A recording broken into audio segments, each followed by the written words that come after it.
Labvakar. Pagaidīsim, ka kāds piesakos.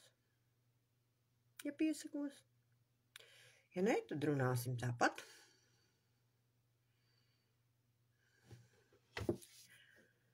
Cerams, ka skaņa ir.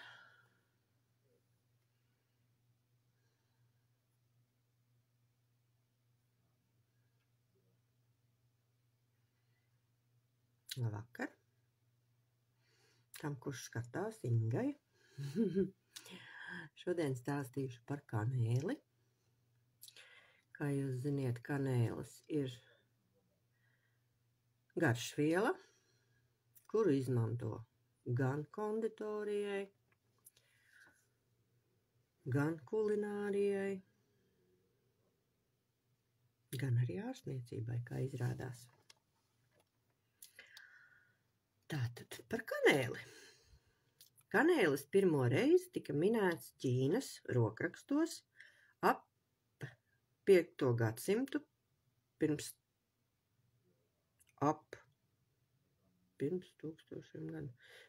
5000 gadu. Atsaucies uz Herodotu 5. gadsimtā pirms mūsu ēras, lai atrastu garšvielu mizu, bija jāiet cauri daudziem šķēršļiem. Arābu tirgotāji izgudroja šos stāstus, lai palielinātu garšvielu pārdošanu. Tāpēc Eiropā ilgu laiku garšviela tika uzskatīta par nesasniedzamu, pieejamu tikai izredzētajiem. Ir arī pieminēta Bībeles garšviela. Vecā derība saka, ka Mūzus ar viņu uzņems kanēli. Vēl viens kanēļa piemineklis ir senajā Indijas traktātā Ajurvedā. Tajā teikts, ka tā ir salda garšviela ar pikantu garšu. Senos laikos kopā ar šo garšvielu tika nosūtīti veseli dzīvojami treileri. Senajā Ēģiptē kanēlis tika pielīdzināts zeltam. Viduslaikos garšvielas tika izmantotas vairāk kā aromātiskās garšvielas. Venēcija bija galvenais kanēļa piegādātājs Eiropā, kas nopirka garšvielas Aleksandrijā. Kanēlis ir garšviela, kuras ārstnieciskās īpašības tiek novērtētas jau tūkstošiem gadu. Tas ne tikai lieliski papildina dažādus ēdienus, jo īpaši desertus, bet arī palīdz mūsu organismam. Tātad viņš darbojas kā spēcīgs antioksidants. Pētījumos ir pierādīts, ka kanēlim piemīt spēcīgas antioksidantu īpašības. Lielais antioksidantu daudzums kanēlī palīdz aizsargāt organismu no brīvo radikāļu uzbrukumiem un samazināt iekaisumu. Turklāt šo īpašību dēļ kanēlis mazina vēža un citu slimību riskus. Cīnās ar akni. Akne tā ir ādas slimība, šobrīd ļoti izplatīta dēļ maskām. Tātad pumpiņas, kas metās mums uz lūpām, nevienmēr ir herpes, bet ir arī tāda slimība kā akne. Un tātad, ko kanēlis spēj dot? Kanēlis spēj apturēt aknes izraisošās baktērijas. Pagatavo labi smaržojošu sejas masku, 3 ēdamkarotes medu, sajauc ar 1 ēdamkaroti malta kanēļa, uzklāj masku uz sejas un paturi 10 minūtes. Tad visu nomazgā. Diezgan lipīgi izklausās, bet droši vien iedarbīgi. Uzlabo elpu. Kanēlis spēj cīnīties ar baktērijām, kas izraisa nepatīkamu elpu. Lai gūtu svaigāku elpu, kožļā kanēļa kožļējumās gumijas vai radi savu mutes skalojamo līdzekli. 5 kanēļa stanziņas, vāri ūdenī, aptuveni krūzes tilpums, aptuveni 5 minūtes. Kad ūdens atdzisis, ar to skalo muti. Tātad palīdz arī 2. tipa diabēta slimniekiem. Kanēlis palīdz samazināt šīs slimības simptomus.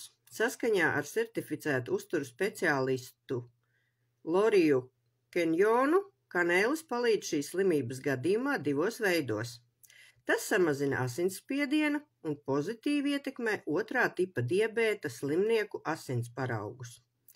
Ķīmiķe Šeina Ellisone portālam Organic Authority norāda, ka kanēlis iedarbojas uz muskuļu audiem, piespiežot tos pārvērst cukura enerģijā. Uzlabo metabolismu. Ņemot vērā jau iepriekš minēto, nav brīnums, ka kanēlis palīdz arī ar metabolismu saistītu problēmu gadījumā. Kanēlis samazina asinsspiedienu, normalizē glikozes līmeni asinīs un novērš aptaukošanos. Kanēlis arī palīdz mazināt kāri pēc saldumiem tiem, kuri ir atkarīgi no cukura, jo kanēlim pašam piemīt dabiski salda garša. Šeit varētu ieinteresēt daudzas sievietes, jo izrādās palielina arī lūpas kanēlis. Dāmas, kuras daba apveltījusi ar plānām lūpām, ir iespēja tās dabiski palielināt. Kanēlis uzlabo asinsriti ādas virspusē, tāpēc tas var palīdzēt nedaudz uztūkt lūpām bez injekciju palīdzības. Sajauc pusteika malta kanēļa ar vazelīnu un pievieno dažas piles eļļas, piemēram, kokosriekstu eļļu vai olīveļļu. Visu sajauc un pastu uzklāj uz lūpām. Ļauj, lai mikstūra nedaudz iesūcas, un tad noskalo to ar ūdeni. Izmēģināsim. Antibakteriāls līdzekļus rokām. Kanēļa eļļa spēj iznīcināt daudzas infekcijas, piemēram, E. coli baktērijas. Pagatavo dabisku roku antibakteriālo līdzekli, sajaucot kanēli ar citrona eļļu un eikaliptu. Interesanti. Pātrina matu augšanu. Daži zinātnieki uzskata, ka kanēlis palīdz matu augšanai, uzlabojot asins piekļuvi matu fotikulām. Sajauc vienu ēdamkaroti malta kanēļa ar vienu ēdamkaroti medus un pievieno krūzi olīveļļas vai kokosriekstu eļļu. Iesmērē pastu matos un ļauj tai 10 minūtes ievilkties. Tad ar šampūnu maigi to izskalo. Tas būtu interesanti pamēģināt. Palīdz acīm. Kanēlis kopā ar citiem ārstnieciskajiem augiem spēj palīdzēt konjuktivīta un sausās acs sindroma gadījumos. Tomēr tiek norādīts, ka ir nepieciešams vairāk pētījumu, lai pilnībā apstiprinātu, ka kanēlim tiešām piemīt šīs pārsteidzošās īpašības. Dabisks insektu atbaidīšanas līdzeklis. Tas varētu būt noderīgs vasarai. 2013. gadā veikts pētījums atklāja, ka kanēļa eļļa kopā ar eikaliptu un anīsu veido dabisku līdzekli pret dažādiem insektiem. Īpaši efektīvs tas ir pret dažādām ērcītēm. Jāatzīst, ka arī šim apgalvojumam nepieciešami vairāk pētījumu, kas pilnībā apstiprinātu šo kanēļa īpašību. Par kanēļa brīnumvieliņām. Kanēļa unikālās dziedinošās īpašības galvenokārt nodrošina pamata elementi jeb savienojumi, kas atrodami ēteriskajās eļļās kanēļkoka mizā. Šīs ēteriskās eļļas satur dažādus aktīvos elementus, tajā skaitā kanēļskābes, aldehīdu, kas ir plaši pētīts kā trombocīdu pretsalipšanas aģents, kas kavē trombu veidošanos, pasargājot no potenciāli insulta vai sirds un asinsredzes slimību riska. Pirmkārt, kanēļa eļļa ēteriskajām eļļām piemīt antibakteriālu iedarbību uz organismu. Kanēlis ir atzīts par labāko cilvēkam zināmo antibakteriālo substanci.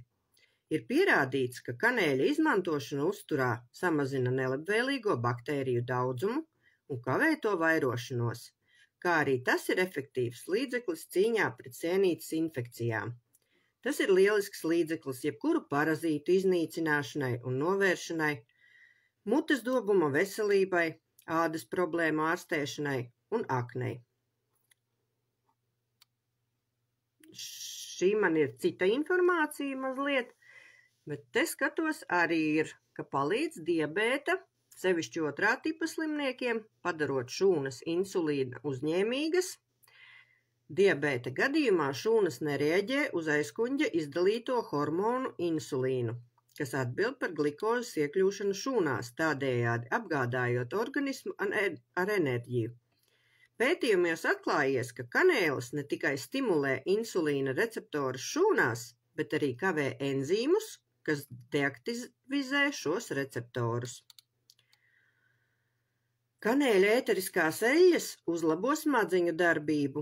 Kopā ar jasmīna piparmētru aromātiem kanēļa ēteriskā eļļa tika izmantota pētījumā, kas apskatīja to, kā dažādi aromāti ietekmē smadzeņu funkcionēšanu.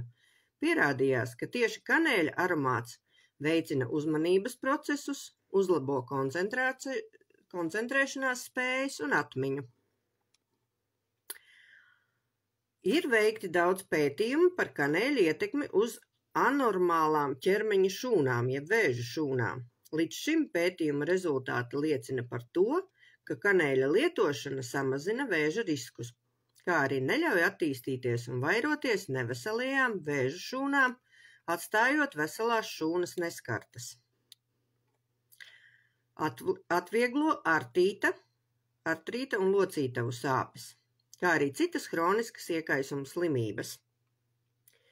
Tā kā kanēļa sastāvā ir savienojumi ar pretiekaisuma īpašībām, kanēlis ir lielisks līdzeklis cīņā ar hroniskām saslimšanām un spēj atvieglot sāpes.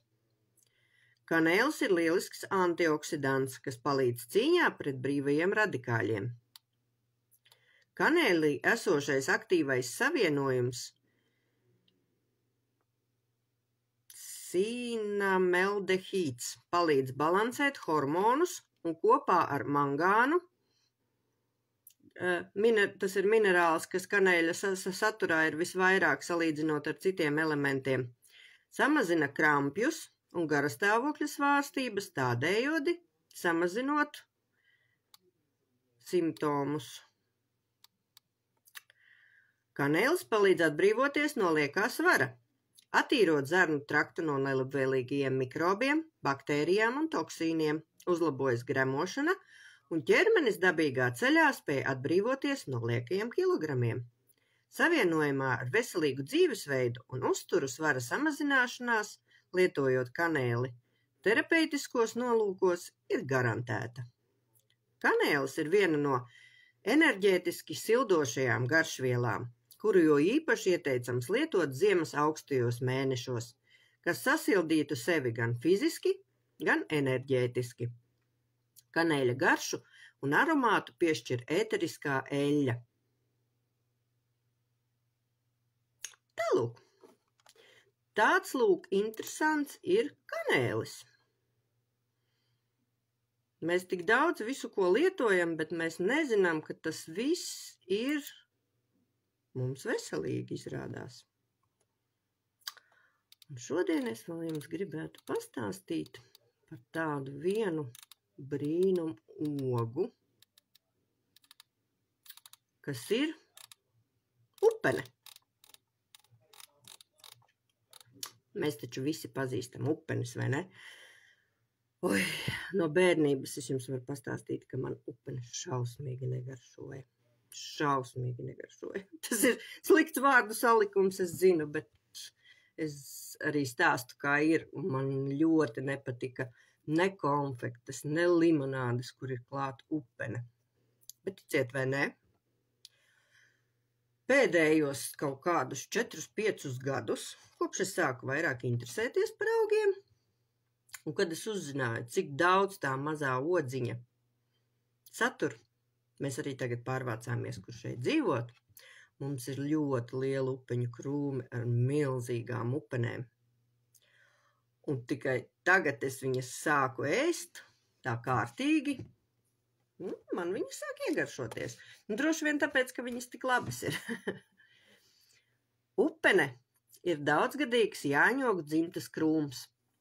Pirmo reizi upenes tiek pieminētas Rietuma Eiropas zāļu grāmatā 1571. gadā, kā ārstniecības augs, norādot, ka tās jālieto svaigas. 17. gadsimta beigās tās audzēja Francijā un Itālijā desertam. Tomēr galvenā nozīme upenēm vēl ir, ka vēl joprojām ir kā ārstniecības augam. Uzturam un pārstrādāšanai upenes sāk audzēt tikai 19. gadsimtā, un pašlaik tās tiek ļoti plaši kultivētas. C vitamīna, jeb askorbīnskābes daudzuma ziņā, tās ir bagātākas nekā pārējās ogas, vai egzotiskie citroni, apelsīni un citi.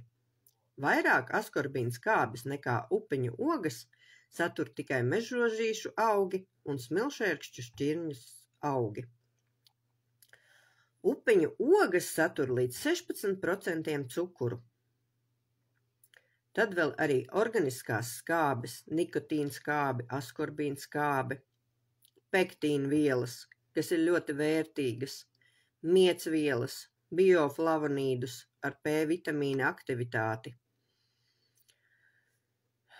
askorbīnskābi, B grupas vitamīnus, B1, B2, B6, B9, K1, C, PP, P un A karotīnu, minerālvielas un mikroelementus, kāliju, dzelzi, un dzelzi viņas, starp citu, satur daudz vairāk nekā zemenēs, mangānu, alumīniju, varu, hromu, jodu, aminoskābes, ēteriskās eļļas, fitoncīdus, fermentu emulsīnu, tokoferolu.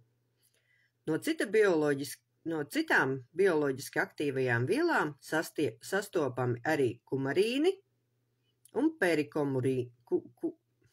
perokumarīni, kam piemīt pretinfarkta aktivitāte. Upeņu ogas sēkliņas satur vērtīgas nepiesātinātās taukskābes. Pateicoties bioloģiskajam sastāvam, ogas ir labs profilaktisks un ārstniecisks līdzeklis sirds asinsvadu slimībām. Tās lieto arī kā profilaktisku līdzekli pret staru slimību, jo antociāni un flavonoīdi veicina radioaktīvo vielu izvadīšanu no organisma. Upenes satur arī daudz ēterisko eļļu, kuras nosaka šie auga specifisko smaržu. Šīm ēteriskajām vielām ir antibaktericīda aktivitāte. Ogām piemīt pretiekaisuma, sviedrējoša, diurētiska un pretcaurējas īpašības. To lieto kā vitamīnu drogu, lai paaugstinātu organisma pretošanās spēju slimībām. Klepus, aizsmakuma, saaugstēšanās, garā klepus, hipertonijas, nierakmeņu un urīnakmeņu, urīnpūšu liekaisumu un uzlabo ēstgribu. Labvēlīgi ietekmē asinsradi, normalizē sirds ritmu, paaugstina imunitāti, izvada no organisma urīnskābes neorganiskos sāļus, un tās ieteicams lietot onkoloģiskajiem slimniekiem staru terapijas laikā un 2–3 nedēļas pēc tam. Upenēs esošie fitancīti aktīvi darbojas pret stapfilokoku, dizantērijas un difterijas ierosinātāju un gripas vīrusu, un arī kā spēcinošu līdzekli pēc smagām slimībām, saaugstēšanās, infekciju slimībām, hipertensijas, cingas, reimatisma, nieru, urīnorgānu slimību gadījumā, lieto pret locītavu slimībām, artrītiem, artrozes, podagras. Upeņogu tumšo krāsu, tāpat kā vīnogām, plūmēm, tumšajiem ķiršiem, mellenēm, baklažāniem un citiem līdzīgas krāsas produktiem, nodrošina tajās esošie antocianīni. Šie savienojumi ir antioksidanti, kas palīdz organismam cīnīties ar apkārtējās vides faktoriem, palīdzot atjaunoties šūnām un kavējot novecošanās un citus šūnu bojājēju procesus. Ņemot vērā to, ka upenes pēc sastāva ir līdzīgas mellenēm, pētījumos tiek meklēta saistības starp upeņu lietošanu un dažādiem ar redzi saistītiem traucējumiem. Pētījumi liecina, upenes vai to sula, lietojot ilglaicīgi, var normalizēt acs intraokulāro, tas ir iekšējo, spiedienu gan veseliem cilvēkiem, gan arī glaukomas pacientiem. Pētījumos arī pierādīts, ka pat īslaicīgi lietojot produktus, kas satur daudz antocianīnus, Var palielināt antioksidantu daudzumu asins serumā, līdz ar to paaugstinot organisma aizsargspējas. Lūk, tāda brīnuma odziņa ir mūsu pašu upenīte. Protams, viss ir atkarīgs arī no tā, cik bieži mēs mēslojam šos upeņu krūmus, cik bieži mēs atjaunojam augsmi apkārt viņām, bet visā visumā varens produktiņš, vai ne? Tā, palasīsim, ko jūs man te esat uzrakstījuši. Redz, māsa saka, ļoti labas ir upenes, jo es to jau bērnībā sajūtu. Man bērnībā ļoti negaršoja upenes. Un kā tu vari ēst, ja tev viņas negaršo?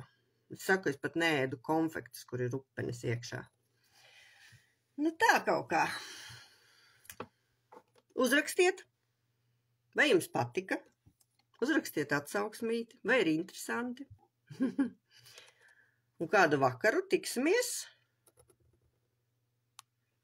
vēl kādreiz. Jauka jums visiem vakaru. Un ražīgu nedēļu šonedēļ.